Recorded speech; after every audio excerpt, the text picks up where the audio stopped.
কি করছস?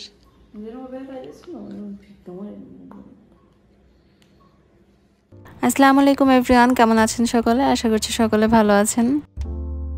আজকের ভিডিওটা শুরুতেই আমার মেয়ে আর আমার বোনের একটু খুনসুটি দিয়েই শুরু করলাম। এটা আমাদের এখন রোজকার বিষয় হয়ে গেছে, এটা সারাদিনই চলতে থাকে সবার সাথে। আসলে বড় হয়েছে তো অনেক দুষ্ট হয়ে গেছে। আর আজকে আমরা রেডি হয়ে যাচ্ছি আমার অনেক দিনের একটি ইচ্ছে পূরণ করতে। ইচ্ছে বা শখ যেটাই বলি না কেন, আসলে অনেক দিন ধরেই এটা কেনার আমার অনেক ইচ্ছে ছিল। অনেকে বুঝতেই পেরেছেন যে কি কিনবো, আসলে স্যানিটারি দোকান দেখে হয়তো বুঝতে পেরেছেন। আর এখন তো এই যে দেখিয়েই দিলাম কি কিনতে এসেছি। হ্যাঁ, এটা হচ্ছে সিমেন্টের একটি আগলা চুলা। এই চুলাটা আমাদের এখানে বানানো হয় না। গত কয়েক মাস ধরে আমি সব দোকানেই খুঁজেছিলাম, ইভেন তাদেরকে বলেছিলাম যে আমাকে একটি চুলা যেন তারা বানিয়ে দেয়, কিন্তু তারা বলেছিল এটা বানানোর জন্য যা যা দরকার সেগুলো নাকি তাদের কোনোটাই নেই। তারপরে লাস্ট একদিন এখান দিয়ে যাওয়ার সময় দেখতে পেলাম যে এখানে একটি চুলা রাখা আছে, তো আমি ভাবলাম যে হয়তো বিক্রির জন্য রাখা হয়েছে। তারপর দেখতে আসলাম আর এসে দেখলাম যে হ্যাঁ, তারা বিক্রির জন্য এটা অন্য জায়গা থেকে নিয়ে এসেছে। এটাও আসলে তারা বানাতে পারে না। আর এই এলাকায় এই চুলাগুলো চলবে কিনা এটা পরীক্ষা করার জন্য কিছু চুলা তারা নাকি নিয়ে এসেছিল। তো একটা চুলা আমি দেখেছি। পরবর্তীতে এই দোকানের মালিক যে চাচি, সে আমাদেরকে অন্য জায়গায় নিয়ে যায় যেখানে তাদের অনেকগুলো চুলা রাখা ছিল। অনেকগুলো চুলার ভিতর থেকে আমাদের একটা চয়েস করে নিতে হবে। আসলে অনেকগুলো দেখলে দেখা যায় একটা নেওয়া যায় ভালো মতো বেছে।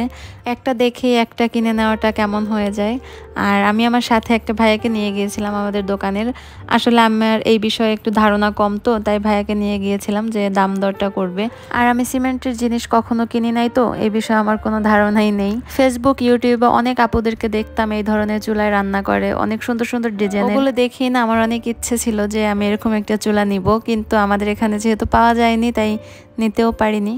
আমার আম্মুকে আগে দেখতাম যে মাটি দিয়ে অনেক সুন্দর সুন্দর চুলা বানাতো, এরকম আগলা চুলা।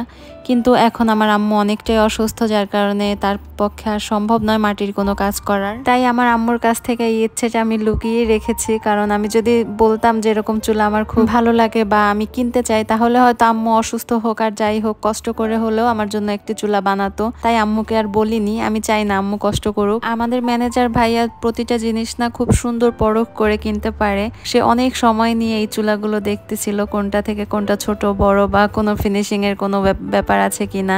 আর দাম দর নিয়ে তো সে আরো বেশি সেনসিটিভ।